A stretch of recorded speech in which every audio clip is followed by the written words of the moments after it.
कथा व्यास परम पूज्य सुश्री डॉक्टर सोनिया दीदी के मुखारविंद से श्री गणेश कथा पुराण, श्रीमद् भागवत, श्रीमद् देवी भागवत, रामचरितमानस एवं शिव कथा कराने हेतु संपर्क करें तथा आप अपनी आर्थिक, भौतिक, स्वास्थ्य संबंधी किसी भी प्रकार की समस्याओं का धार्मिक अनुष्ठान द्वारा समाधान और श्री लक्ष्मी कृपा प्राप्ति हेतु देवी जी के सानिध्य में नारायणी अनुष्ठान के इच्छुक भक्त संपर्क करें 09820364689 अथवा 09322721890। देखो भाई, हमने कल एक बात कही थी, हाँ, कि कृष्ण भगवान जो थे कौन थे?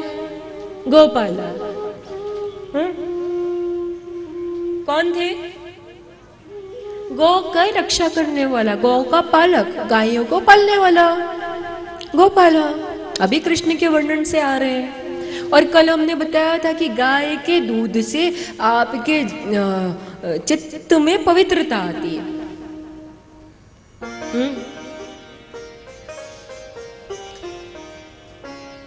और भैंस का दूध पीने से पता है क्या होता है? आलस्य आता है, काम जागता है। जिनको संतान न हो उनको भैंस का दूध औषधि के रूप में पिलाया जाता है। और जीवन में सत्यता और पवित्रता और तेज लाने के लिए, स्फूर्ति लाने के लिए गाय के दूध का।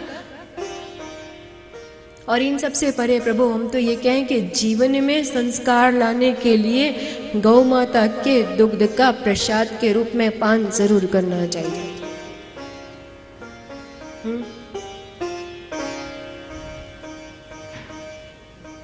क्या कह गए कृष्ण भगवान? गौ माता की रक्षा करो रे तुम बनकर गोपाला। गौ माता की रक्षा करो रे तुम बनकर गोपाला। गौ माता की रक्षा करो रे तुम बनकर गोपाला। गौ माता की रक्षा करो रे तुम बनकर गोपाला। कृष्ण ने ये दायित्व निभाया, कृष्ण ने ये दायित्व निभाया, बन गोकुल का बाला। गौ माता की रक्षा करो रे बन के तुम गोपाला।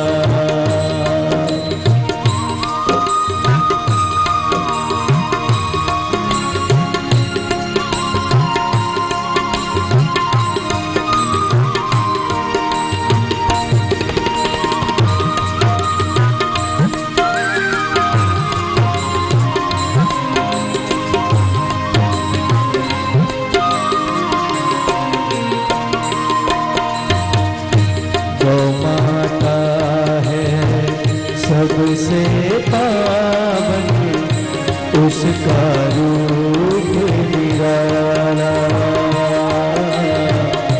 गौ माता है सबसे पावन उसका रूप निराला। 33 कोटि देवी बसे हैं, 33 कोटि देवी बसे हैं, वंदन कर जग सारा।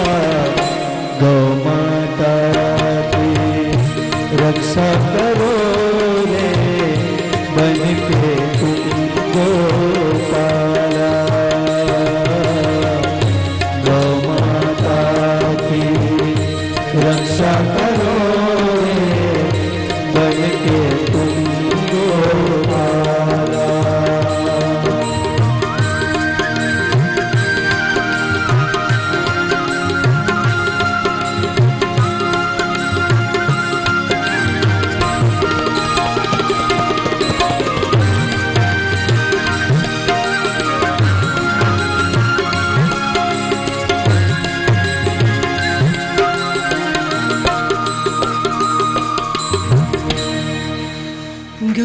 माता की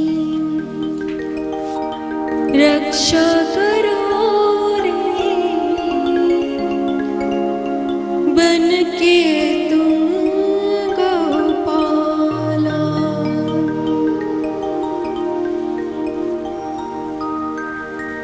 हर व्यक्ति गोपाल बन जाए, गौ का पालक बन जाए। क्यों? देखो, गाय का बछड़ा होता है ना, जन्म लेता है और कुछ मिनटों के बाद खड़ा हो जाता है।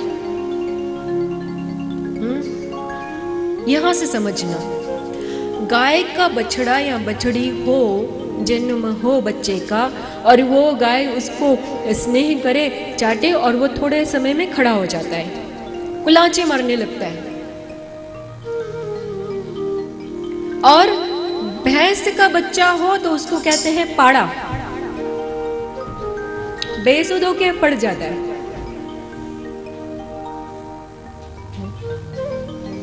क्योंकि गाय के दूध में स्फूर्ति है। देखो यहाँ प्रैक्टिकल देख लो, गाय के दूध में स्फूर्ति है, इसलिए जन्म लेते से ही बालक कुछ ही मिनटों में कुलाचे मारता है। और भैंस के दूध में आसक्ति है, आलस्य है, काम वासना है, वो पड़ जाता है, इसलिए उसका नाम भी उसको कहते हैं पाड़ा है। इसलिए दो अलग नाम है। गाय और भैंस दोनों से दुग्ध प्राप्त होता है, लेकिन गाय के लिए गौशाला वर्ड आता है, शब्द आता है, और भैंस के लिए तबेला।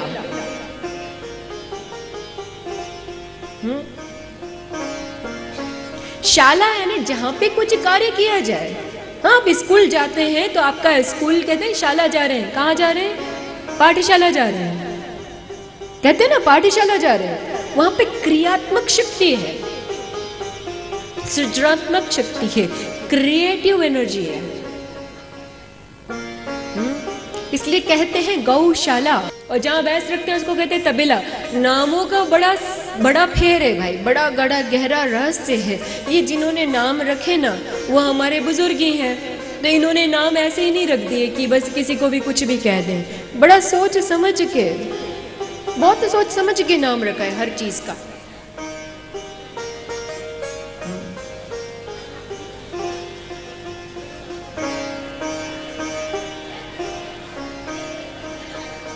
बिना आवाज के भी व्यवस्था बनाई जा सकती है।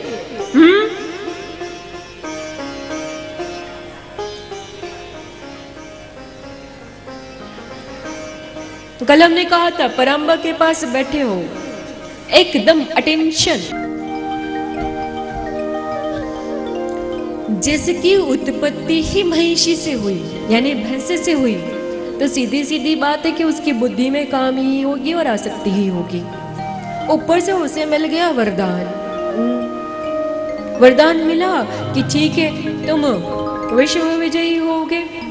सबसे पहले उसने इंद्र को मैसेज पहुंचाया, इंद्र स्वर्ग खाली कर दो।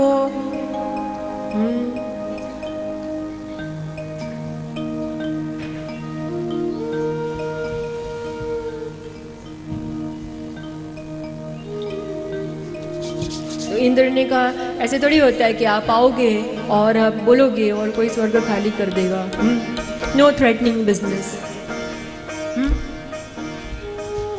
ये बोला, हो सकता है कि कोई आए और आपको बोले, वो धमकी दे आपको आके, बोले तुम्हारे घर से निकल जाओ, तो अपने घर से निकलोगे क्या? बोलोगे नहीं। तो इंद्र ने भी यही किया। तो बोले ठीक है, युद्ध करो, जो जीता उसका घर। बोले ठीक है, युद्ध हुआ और स्वर्ग पे उसने आधिपत्य प्राप्त कर लिया। सारे देवता दौड़े दौड़े गए नारायण के पास। नारायण का स्वर्ग आकाश में, नारायण का समुद्र में, पाताल समुद्र धरती की कोख में, वहां गए। नारायण को कहा कि नारायण मदद करो, वो महिषासुर को वर मिल गए, अब वो हमसे जीत चुका है, क्या करें? नारायण ने कहा कि ठीक है, मैं जाके देखता हूँ। जैसे आप लोगों को कोई प्रॉब्लम आ जाए तो मम्मी पापा के पास जाते हो, बोलते हो पापा पापा जो एने मने मारी हो स्कूल में। स्कूल में कोई आपको मार दे तो आप अपने मम्मी पापा को बोलते हो उस लड़के ने मेरे को मारा स्कूल में। तो पापा बोलते अच्छा उसने मारा, ठहर मैं अभी जाके देखता हूँ। तो पापा गए, विष्णु जी गए लड़ाई करने के लिए, किससे? महिषासुर से। हार गए। फिर क्या हुआ? भोलेनाथ, अरे वो उनकी तो आंख खुल जाए तो उससे सब भस्म हो जाता है। बोले आपकी तो अग्नि की नेत्र की अग्नि से काम ही भस्म हो जाता है और इसमें भी आ सकती है, आप युद्ध कर लो। लेकिन भाई जब कोई तप कर ले तो उससे युद्ध करना आसान काम नहीं होता है।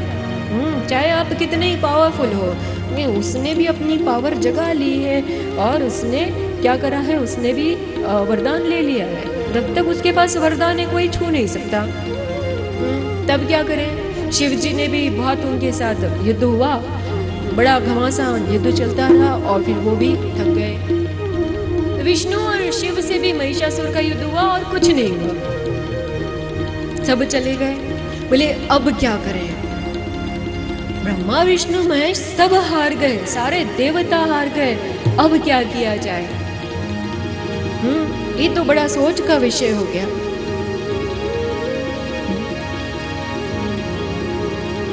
जब आपका बच्चा बिगड़ जाए ना, पहले आप उसको बुद्धि से समझाते हो, फिर बोलते अच्छा मेरी बात मान ले तो मैं तुझे चॉकलेट दे दूंगी, ओ तभी भी ना माने, दो थप्पड़ लगा और तभी भी ना माने, तब क्या करते हो? जो घर का सबसे बड़ा सदस्य होता है ना, उसके ठिकाने कर देते भाई आप ही संभालो। करते हो कि नहीं? कितने बच्चे ऐसे होते हैं माँ बाप की बात नहीं सुनते, वो घर के जो बड़ी बूढ़ी होती है वो अपने तरीके से समझाती है। तो ये सारी देवताओं ने भी बोला भाई अभी तो ये हमारे बस के बाहर की बातें, चलो हम सब की जो जननी है जिसने इस जगत की रचना की उसके चरण कमलों में जाएंगे तभी हमारा कुछ कल्याण हो सकता है। चलो उसके चरणों में चलते हैं। और देवताओं ने स्तुति की पराम्बा की, पुकारा माँ को कह दिया कि हम जो भी हैं माँ, चाहे फूल के ऊपर ओस की बूंद की तरह है, हमारी आंखों में आंसू जो है ना वो भी हमारी भक्ति मान माँ, क्योंकि हमें मंत्र यंत्र नहीं आता, हम तो बच्चे हैं। मन में हमारे ये उजाले क्या उजाले हैं कि माँ हमें विश्वास है कि हम कैसे भी अंधकार में होंगे आप हमारी मदद जरूर करोगी, क्योंकि आपकी ही कृपा में तो हम मुस्कुराते हैं।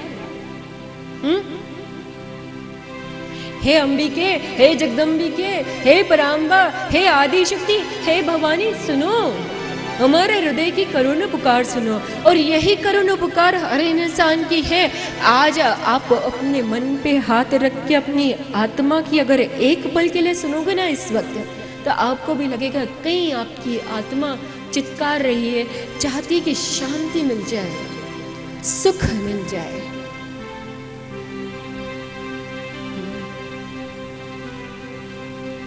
सुख चाहती है। आओ उस अंबिका के चरण में चलें। कैसे चलेंगे पता है? भाव में आपको बता दूं, बच्चों की तरह, बच्चों से भी छोटे बनते हैं, चलो भौरे की तरह। भौरे की तरह कैसे? बच्चा तो फिर भी बड़ा होके कुछ अधिकार निभाता है। हाँ, भौरा तो क्या करता है, आता है गुनगुन करता है, पराग लेता है और चले जाता है, स्वार्थवश आता है कि नहीं? स्वार्थवश। तो माँ हम जैसे भी हैं बच्चे हैं, चाहे स्वार्थ या निस्वार्थ, तुम्हारी प्रेम मिले, तुम्हारी करुणा मिले, तुम्हारा आशीर्वाद मिले, इतना स्वार्थ तो होना ही चाहिए। ये तो बहुत जरूरी है। आओ भौरे बन के अंबिका के चरण कमलों में चलते हैं।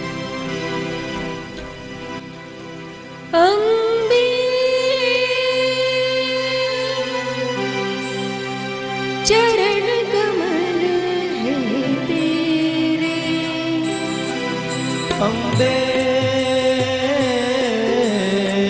चरण कमल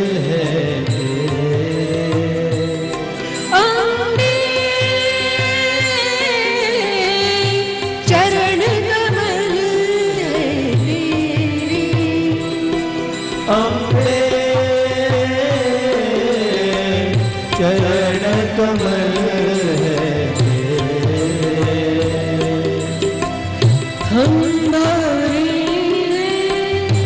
जन्म जन्म के, हम भरे जन्म जन्म के, हम भरे जन्म जन्म के, हम भरे जन्म जन्म के। इस दिन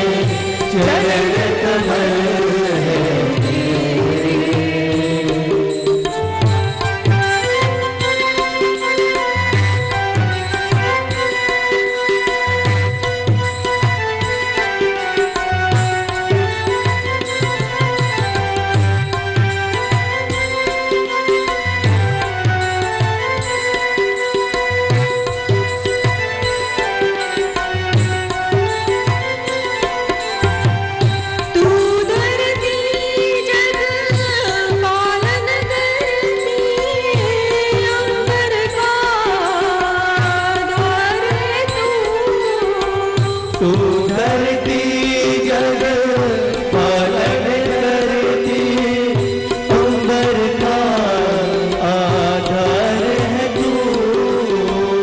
सब सुख झूठे, सब दुख झूठे, इस जीवन का सार है तू। सब सुख झूठे, सब दुख झूठे, इस जीवन का सार है तू। कोई सुख कोई दुख सब मिथ्या है। 4 दिन पहले आइसक्रीम खाई थी, अभी कहाँ है, स्वाद भी याद नहीं, सब मिथ्या है। एक है केवल सत्य, तुम मानो। तू सत्यम तू शिवम सुंदरम, तू सत्यम तू शिवम सुंदरम, हम सब सपन तेरे, अम्बे चरण कमल है तेरे, अम्बे चरण कमल है तेरे।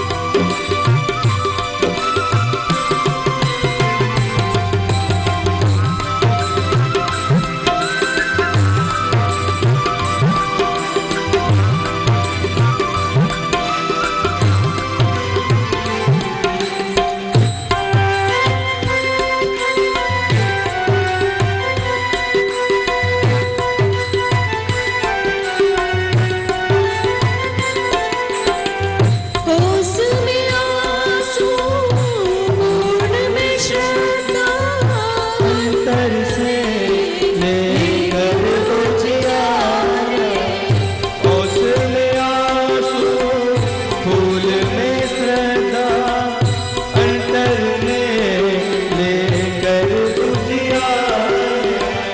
तेरे मस्तक बेनत मस्तक, नभ के सूरज चांद सितारे। तेरे मंदिर में नतमस्तक, नभ में सुंदर चांद सितारे। हमने तेरी मुस्कानों में, हमने तेरी मुस्कानों में देखे मधुर सरमा। अम्बे चरण कमल है तेरे, अम्बे चरण कमल है तेरे। जय जय माँ, जय जय माँ, जय जय माँ, जय जय माँ, जय जय माँ, जय जय माँ,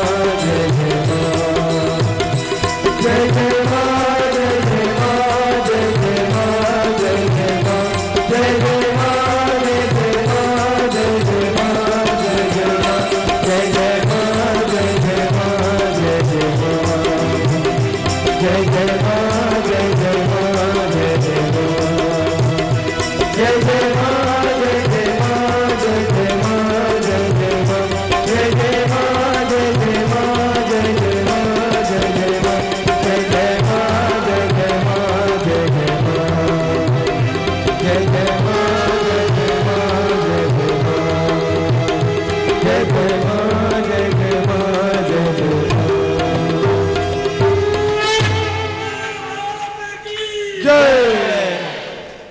इस तरह से सभी देवताओं ने अम्बे माँ की प्रार्थना की, आराधन की, स्तुति की। और क्या हुआ? माँ प्रसन्न हुई। माँ ने प्रसन्न होकर उन्हें कहा, ठीक है देवताओं, तुम्हारे लिए मैं स्वयं तुम्हारी मदद करने के लिए प्रकट होती हूँ अपने दिव्य रूप में। और वहां पर ऐसा कहते हैं कि एक तेज पुंज सामने प्रकट हुआ और उसमें सभी देवी देवताओं की शक्तियां चली गई। और इस तरह से माँ दुर्गा का प्रादुर्भाव हुआ। क्या है ना, आज क्या होने वाला है पता है? माँ दुर्गा का प्रादुर्भाव हुआ है। देवताओं के पुंज से, तेज से उस पुंज के अंदर, मतलब स्तुति की, स्तुति करने के बाद एक पुंज सा आया, माँ प्रकट हुई। और माँ जैसे कि कहते हैं स्त्री के रूप में प्रकट हुई, क्योंकि उसने आशीर्वाद मांगा था। महिला के हाथ से मृत्यु, क्योंकि उसने महिला को तुच्छ समझा था। तो माँ ने कहा ठीक है, तो देवताओं को हटा दिया। देवताओं के ऊपर माँ ने यहाँ पे महिलाओं के आत्मसम्मान की स्थापना कर दी।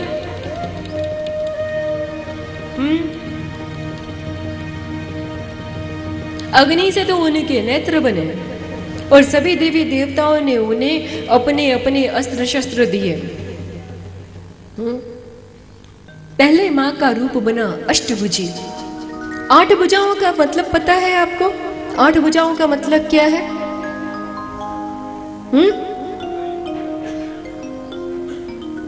यहाँ बैठे तो सब पुजारी लगते हैं माँ के। हाँ? तो 8 भुजाओं का अर्थ तो बताओ प्रभु।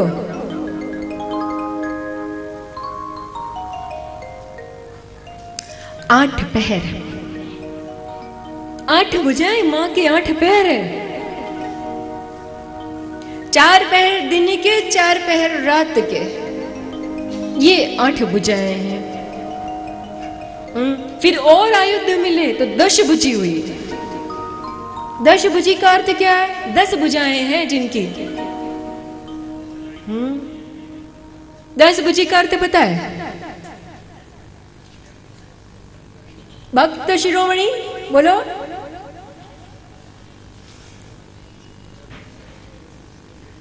दस दिशाएं, 10 भुजाएं जो है वो 10 दिशाओं का घोतक है। अलग अलग स्वरूप है माँ के। 10 भुजी बन के वो कालिका बनती है। पार्वती जी के भीतर से 2 देवियों का प्रादुर्भाव हुआ। एक शक्ति बाहर आई, उसका उनके कोश से निकली, इसलिए उनका नाम हुआ कौशिकी।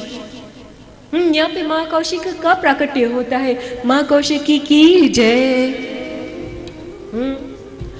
और उनका बाकी शरीर कृष्ण वर्ण हो गया, काला हो गया, उसमें से प्रकट हुई माँ काली। माँ पार्वती तो गौरी गौरी है, उनका नाम ही गौरा है। और यही रजो सतो और तमो 3 त्रिगुणात्मक शक्तियां हैं, जिसमें पूरा विश्व चल रहा है। पूरा विश्व क्या, पूरा ब्रह्मांड चल रहा है। हाँ? तो वैसी ही शक्तियों का आना जरूरी है, इसलिए 3 स्वरूप माने लिए। कौशिकी पार्वती तो है ही, पराम्बा अंबा जी ने हम कहते हैं, और कालिका। लक्ष्मी जी के अक्सर 2 हाथ दिखाते हैं। अक्सर, वैसे तो 4 भुजा भी है, तो 2 हाथ दिखाते हैं। उसका अर्थ ये है कि राधा, रुक्मिणी, सीता, लक्ष्मी ये सब घरों में निवास करती हैं, माताएं बहनें बन के। जब वो रसोई में जाए और आपके लिए भोजन इत्यादि बनाए, तब वो अन्नपूर्णा। कल हमने बताया था कि आप सब हर दिन में देव और दैत्य दोनों बनते हैं। जैसे कोई आपसे एड्रेस पूछता है तब आप कृष्ण हो जाते हो, पूछने वाला अर्जुन। वैसे ही जब जब आप किसी का पालन करते हो, बहनें जब करती हैं, भोजन बनाती हैं परिवार के लिए, उस समय वो क्या होती है पता है? उस समय आप जीते हो माँ अन्नपूर्णा को। और भाई लोग जब पालन करते हैं, हाँ, तब आप लोग होते हो नारायण। जब सैलरी लाके अपनी धर्म पत्नी, अपनी माता जी के हाथ में देते हो ना, उस समय आप नारायण जी रहे होते हो।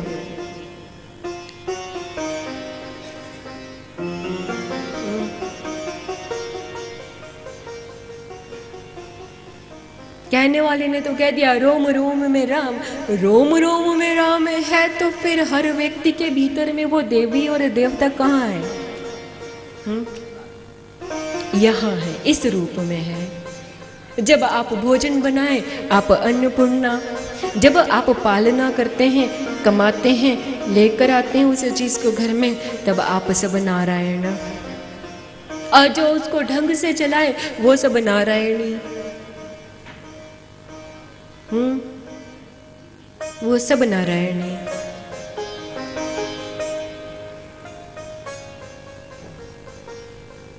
जब आप अपने बच्चों के भीतर संस्कार देती हो ना मातृशक्ति, तब आप होती हो गायत्री। क्योंकि संस्कार पाप भस्म करता है, तब आप गायत्री बनती हो। और जब आप अपने बच्चों को डांटते हो ना, माताएं कहती हैं पापा आएंगे तो पापा को शिकायत कर दूंगी, और पापा को शिकायत करती हैं। हाँ, और जितने पापा होते हैं वो बच्चे को बोलते हैं क्यों? उस समय आप बनते हो शांत महेश, शांत रूप में महेश बनते हो। और दो तमाचे जोड़ दो तो महेश ही बन जाते हो, फिर मतलब शिव ज्ञान देते हो।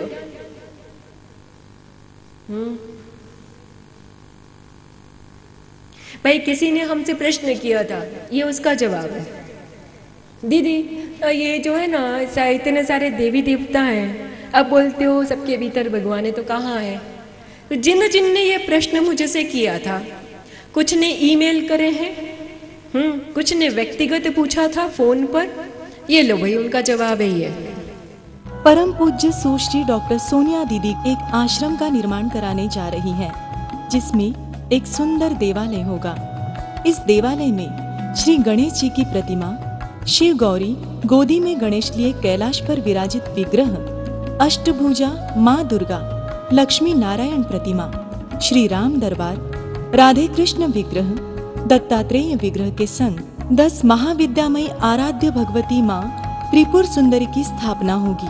64 योगिनियों के संग यहाँ पर एक सुंदर गौशाला का नव निर्माण होने जा रहा है, जिसमें एक छोटा सा गौ चिकित्सालय भी होगा। डॉक्टर सोनिया दीदी के इस शुभ संकल्प से जुड़ने हेतु तुरंत संपर्क करें। आप अपना सहयोग देने के लिए ICICI बैंक शिव शक्ति के नाम अकाउंट नंबर 699105114066 इसमें जमा करा के हमें सूचित कर सकते हैं। विशेष जानकारी के लिए संपर्क करें 09820364689 अथवा 09322721890। इस शुभ कार्य से जुड़कर आप भी पुण्य के भागीदार बने। जय अम्बे।